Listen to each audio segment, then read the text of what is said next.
राष्ट्रीय जनता दल के हॉस्पिटल में लालू प्रसाद जैसे, यादव जी जैसे सामाजिक न्याय के पुरोधा डॉक्टर थे और सम्राट चौधरी जी का समय से पहले मंत्री पद पे शपथ करवा के जन्म करवाए थे। सम्राट जी बड़बोले लोग हैं, बड़ी बड़ी बात करेंगे, वो कहेंगे खून बहा देंगे, ये कर देंगे, और क्या करेगा कुशवाहा समाज का बच्चा जोश में आके किसी से लड़ लेगा, मारपीट कर लेगा, तो उस पर 5 FIR हो जाएगा, उसका पढ़ाई कैरियर सब चौपट हो जाएगा। सम्राट जी कल से पहचानना छोड़ देंगे। जितने भी कुशवाहा समाज के नेता हैं, आप पढ़े लिखे युवा हैं, पत्रकार हैं, ये अपनी निजी महत्वाकांक्षा की लड़ाई लड़ते हैं, ये सामाजिक लड़ाई नहीं लड़ते हैं। सबसे पहले अगर बिहार की राजनीति में कुशवाहा समाज की राजनीति को किसी ने गिरवी रखा तो शौकनी चौधरी जी ने, और अपनी निजी महत्वाकांक्षा और सम्राट जी के उतावलेपन को पूरा करने के लिए उन्होंने। तो इस देश में एक नकली हिंदू की प्रजाति है जो आदिकाल से अपने आप को सर्वश्रेष्ठ घोषित कर रहा है, वो ऐसे लोग ये घिनौना हरकत करते हैं और ये भाजपा को बताना चाहिए। दोस्तों, एनडीए से अभी बहुत सारे जो नेता हैं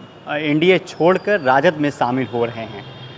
रेणु कुशवाहा, राघवेंद्र कुशवाहा जो हैं पहले जन अधिकार पार्टी में थे, जो पप्पू यादव की पार्टी थी, अब वो पार्टी नहीं रही, तो राघवेंद्र कुशवाहा आकर आरजेडी में शामिल हो गए हैं। मुजफ्फरपुर के पूर्व लोकसभा प्रत्याशी राजीव रंजन, जो कि एक पत्रकार हैं पेशे से, और राजीव रंजन भी पिछले बार के बसपा के टिकट से चुनाव लड़े थे और लोकसभा चुनाव में, और इस बार आज राजद में तेजस्वी के नेतृत्व में, तेजस्वी के सामने जो राजीव रंजन है पार्टी ज्वाइन किए हैं। तेजस्वी यादव ने क्या कुछ कहा है और राजीव रंजन ने पार्टी ज्वाइनिंग पर क्या कुछ कहा है उन्होंने, और किस तरीके से तेजस्वी यादव 2025 में बिहार के मुख्यमंत्री बनेंगे, चलिए बातचीत करते हैं। राजीव रंजन से क्या कुछ कहते हैं। पिछली पार्टी में तो हम तो 2014 में थे, जब मैं बहुजनवाद और समाजवाद पे जब दिल्ली में पत्रकारिता के दौरान मैं बोलता था, लिखता था, पढ़ता था, तो बहन मायावती जी और उनकी टीम ने हमको कहा कि आप इस बहुजनवाद को अपने इलाके में जाके बढ़ाइए। तो हमने उस समय मुजफ्फरपुर लोकसभा क्षेत्र को चुना। उसका बहुत तरह से आप सामाजिक भी एक था कि वहाँ जॉर्ज फर्नांडिस साहब का क्षेत्र था, कैप्टन जयनारायण निषाद साहब का क्षेत्र था, इस वजह से मुजफ्फरपुर आए। लेकिन बहुजनवाद, जिस तरह से बहुजनवाद की लोग बात करते हैं ना, उस बहुजनवाद पे अमल नहीं करते हैं, तो मुझे थोड़ा सा मोह भंग हुआ। फिर मैं वापस पत्रकारिता में ही वापस आ गया, फिर मैं पत्रकारिता करने लगा। आखिर आरजेडी में क्यों शामिल हुए? आरजेडी तो हमारा परिवार है, मेरा घर है। शायद आपको पता नहीं होगा, मेरा घर राघोपुर विधानसभा में है और मेरे दादा समाजवाद के पुरोधा थे, मेरे नाना समाजवाद के पुरोधा थे। आप कभी वैशाली जिला जाइएगा तो वहाँ के कुशवाहा आश्रम की स्थापना मेरे नाना किए थे, महान स्वतंत्रता सेनानी जनक प्रसाद सिंह, और मेरे दादा बाबू जय किशुन सिंह विनोबा भावे से प्रभावित होकर भूदान कमेटी के संयोजक थे और अपनी भूमि को दान करके प्राथमिक विद्यालय, मिडिल स्कूल, कोऑपरेटिव संस्था को बनवाएं। और 1990 से जब से लालू जी बिहार की राजनीति में आए, बिहार के मुख्यमंत्री बने, तब से मेरा परिवार राघोपुर ही नहीं पूरे बिहार में कुशवाहा समाज को लेकर आरजेडी से, जनता दल से जोड़ने का काम करते रहा और समाजवाद की लड़ाई लड़ते रहा, जिसको हम आगे बढ़ाने का काम करेंगे। लेकिन चुनाव आते अभी कुशवाहा के और भी पार्टी, कल भी स्थापना हुई है कुशवाहा समाज की पार्टी का, सम्राट चौधरी है ही, फिर इधर आरजेडी की तरफ क्यों आगमन हुआ? मतलब इतना आपका सवाल बहुत बढ़िया है। जितने भी कुशवाहा समाज के नेता हैं, आप पढ़े लिखे युवा हैं, पत्रकार हैं, ये अपनी निजी महत्वाकांक्षा की लड़ाई लड़ते हैं, ये सामाजिक लड़ाई नहीं लड़ते हैं। मैं निजी लड़ाई नहीं लड़ता हूँ, मैं समाज की लड़ाई लड़ता हूँ। मैं अगर आरजेडी में आया हूँ तो अपनी कोई निजी महत्वाकांक्षा लेकर नहीं आया हूँ। आपको याद होगा कि पिछला लोकसभा के समय पे भी जब वैशाली जिला में कुशवाहा महापंचायत का आयोजन हुआ था, वहाँ भी हम बोले थे कि मेरी कोई खुद की निजी महत्वाकांक्षा नहीं है, मुझे कोई सांसद, विधायक, मंत्री ये सब नहीं बनना है। मेरे समाज को एक उचित प्रतिनिधित्व मिले और मेरा समाज जो आर्थिक रूप से, शैक्षणिक रूप से पिछड़ा हुआ है, उसको अग्रिम पंक्ति में लाना ही मेरा उद्देश्य है। आज आप देखिएगा सोशल मीडिया पे जैसे ही हम कुछ लिखते हैं तो सम्राट चौधरी जी की टीम का लोग है, बोलता है वो नाम अलग अलग नाम है, बोलता है अरे कोई नहीं बैगन बेचो। अरे तो बैगन बेचना बुरी बात थोड़े है, हम किसान हैं, किसान परिवार से, तो बैगन बेचना बुरी बात है? वही बैगन तो समाज का पेट भरता है। लेकिन सम्राट चौधरी जी समाज की लड़ाई नहीं लड़ रहे हैं, वो निजी लड़ाई लड़ते हैं।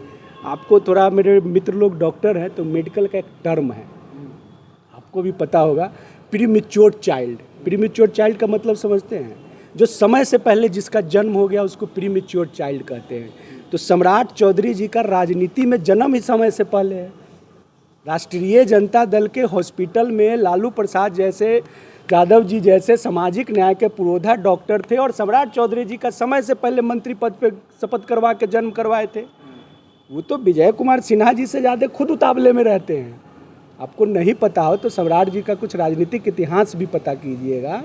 तो इस वजह से सम्राट जी हो, बाकी कुशवाहा समाज के जितने लीडर हैं वो अपनी अपनी राजनीति अपने अपने हिसाब से करते हैं। मैं सिर्फ और सिर्फ समाज की राजनीति करता हूँ और राजनीति में मेरा प्रतिबद्धता है कुशवाहा समाज के लिए लड़ाई लड़ना।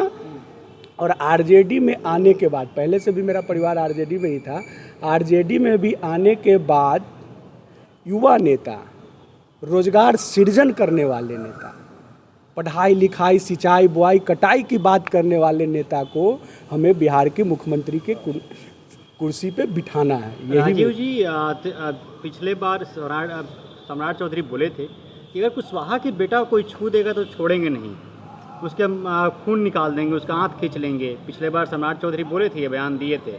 तो क्या आपको लगता है कि आप इस राजनीति में आकर कुशवाहा समाज की राजनीति करेंगे, उनका नेतृत्व करेंगे? उसके लिए नीतीश कुमार भी बैठे हुए हैं और भी उमेश कुशवाहा भी हैं, सम्राट चौधरी भी हैं। तो क्या ये लोग उसका नेतृत्व नहीं कर रहे हैं क्या कुशवाहा समाज का? आप पहले भी कहे कि वो निजी राजनीति करते हैं। समाज का अगर नेतृत्व कर रहे होते तो अब तक स्नेहा कुशवाहा को न्याय मिल गया होता।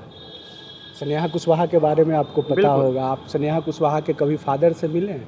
मैं जंतर मंतर पे, कुशवाहा की मां मोदी के सामने मिलने भी गए थे। मैं जंतर मंतर पे मैं उस प्रोटेक्शन में था। मैंने उनके, मेरे मित्र के वो रिलेटिव भी है, मैंने उनको कहा कि मैं पैदल यात्रा निकालूंगा सासाराम से बनारस होते हुए लखनऊ तक। आप लोग साथ दीजिए और सम्राट जी को बोलिए। सम्राट जी बड़बोले लोग हैं, बड़ी बड़ी बात करेंगे, वो कहेंगे खून बहा देंगे, ये कर देंगे। और क्या करेगा कुशवाहा समाज का बच्चा? जोश में आके किसी से लड़ लेगा, मारपीट कर लेगा, तो उस पर 5 FIR हो जाएगा, उसका पढ़ाई कैरियर सब चौपट हो जाएगा। सम्राट जी कल से पहचानना छोड़ देंगे। तो निजी महत्वाकांक्षा की लड़ाई लड़ने वाला व्यक्ति कभी कुशवाहा समाज का नेता नहीं होगा। हमारे लिए आदरणीय हैं शकुनी चौधरी जी। आप देखे होंगे एक समय में उनको बिहार शेरे शकुनी कहा जाता था। सबसे पहले अगर बिहार की राजनीति में कुशवाहा समाज की राजनीति को किसी ने गिरवी रखा तो शकुनी चौधरी जी ने, और अपनी निजी महत्वाकांक्षा और सम्राट जी के उतावलेपन को पूरा करने के लिए उन्होंने रखा। आज जो इतने धूमधाम से आप शामिल हुए हैं आरजेडी में, क्या लग रहा है चुनाव में नजर आएंगे आप भी चुनावी मैदान में? देखिए, मेरा चुनाव में नज़र आना मेरे लिए बड़ी बात नहीं है। चुनाव में नज़र आना चाहिए कि कुशवाहा समाज को समुचित प्रतिनिधित्व मिले और हमारे तेजस्वी जी आदरणीय नेता बिहार की कुर्सी पे बैठे, आप जैसे युवाओं के लिए नौकरी का सृजन करें, रोजगार का सृजन करें। यहाँ की शिक्षा व्यवस्था में सबसे ज़्यादा सुधार की ज़रूरत है। इस देश में या इस प्रदेश में सबसे ज़्यादा सुधार शिक्षा और स्वास्थ्य का है। अच्छा राजीव जी, क्या लगता है कि आपको, मतलब जिस तरीके से आप आए हुए हैं चुनाव के समय से कुछ महीने पहले चुनाव भी लड़ने की तैयारी होगी, कुछ बातचीत भी होगी, कौन से सीट से लड़ने वाले हैं आप? ऐसा कुछ नहीं है मेरे लिए। तो जो बोलते हैं ना चिराग जी 243 विधानसभा, तो मेरे लिए महागठबंधन के पूरे 243 सीट मेरा सीट है और उसी 243 सीट पे ही मैं चुनाव लड़ूंगा। लेकिन सर, जिस तरह अभी एक सवाल ये है कि जिस तरह अभी यादव कथावाचक को उत्तर प्रदेश में मारा गया, हिसाब से जो शुद्धिकरण किया गया, क्या लग रहा है? तेजस्वी जी भी मंच से बोले कि या जो है छोटी जात के लोग, जो हम लोग जो है दबे कुचले हैं, वो बस दान देंगे, पूजा पाठ कराने का उन्हीं का हक है। ये तो हम लोग हिंदू नहीं हैं? ये तो भाजपा को बताना चाहिए कि हम हिंदू नहीं हैं। हमसे बड़ा हिंदू कौन होगा? हम तो पूछते हैं हमसे बड़ा हिंदू कौन होगा? हम तो राम के वंशज हैं। हम तो क्लेमर हैं कि हम तो राम के वंशज हैं। हमसे बड़ा कौन हिंदू होगा? मौर्य साम्राज्य से बड़ा कौन हिंदू होगा? हम तो इस देश के इतिहास को शिलापट पे लिखे हैं। तो हमको हिंदुत्व कोई नहीं सिखाए। जो नकली हिंदू है ना, जो इस देश में एक नकली हिंदू की प्रजाति है जो आदिकाल से अपने आप को सर्वश्रेष्ठ घोषित कर रहा है, वो ऐसे लोग ये घिनौना हरकत करते हैं। और ये भाजपा को बताना चाहिए, ये सम्राट चौधरी जी को बताना चाहिए। वो यादव हो, उसमें यादव ही नहीं, उसमें एक दलित भी है। उसमें जो ढोलक जो बजाने वाला लड़का है वो कुशवाहा है। ये सम्राट जी को बताना चाहिए कि वो एक अंधा लड़का वो कैसे छेड़खानी कर सकता है। जो बाद में जब मीडिया में बातें आई तो उसको ओवरलैप करने के लिए इस तरह की बातें कहा जा रहा सोशल मीडिया। आप लोग हिंदू बनने के लिए कहा गया था, आप लोग कथावाचक क्यों बन रहे भाई? हिंदू? हाँ। हिंदू कौन है? कट्टर हिंदू बनने के लिए कहा कट्टर हिंदू कौन है? हम कट्टर हिंदू आपके निशिकांत दुबे जी की बेटी क्यों नहीं बनती है? संजय झा जी की बेटी क्यों नहीं बनती है? सबसे ज़्यादा कट्टर हिंदू हमारे दिल्ली के उप मुख्यमंत्री उनकी बेटियां क्यों नहीं बनती है? वो तो ये जाते हैं हार्वर्ड यूनिवर्सिटी से, कोई पढ़ लिया, कोई कहीं से पढ़ लिया, एक सर्टिफिकेट लेके आया और यहाँ आया और उनके माता पिता सरकार में बैठे हुए हैं, रेवड़ी की तरफ पद बांट देते हैं। मेरा भाई भी लॉ किया है, आपको बता दूं, मेरा भाई भी लॉ किया और सयान कुणाल का बैचमेट है मेरा भाई, और अच्छा स्टूडेंट है, ब्राइट लॉयर है। काहे हमारे भाई जैसे लोगों को क्यों नहीं मिला? वो मेरे भाई की तरफ बहुत सारे कुशवाहा बैकवर्ड के बच्चे हैं। आप कॉम्पिटिटिव एग्जाम कर दीजिए ना उस पोस्ट के लिए, हम ये मांग करते हैं। अच्छा, एक और पोस्टर वाला, अभी आप देख रहे होंगे जिस तरीके से पोस्टर वॉर और जो आयोग में जो गठन हुआ है, अभी आयोग का गठन जो हुआ है, मृणाल पासवान चिराग पासवान के जीजा हैं और जीतन राम मांझी के दामाद जो देवेंद्र पासवान हैं, उनको उपाध्यक्ष बनाया गया अनुसूचित जाति आयोग का, और चिराग पासवान के जीजा को अध्यक्ष बनाया गया है। तो क्या परिवारवाद सिर्फ आरजेडी में है, महागठबंधन में है, या एनडीए में भी है?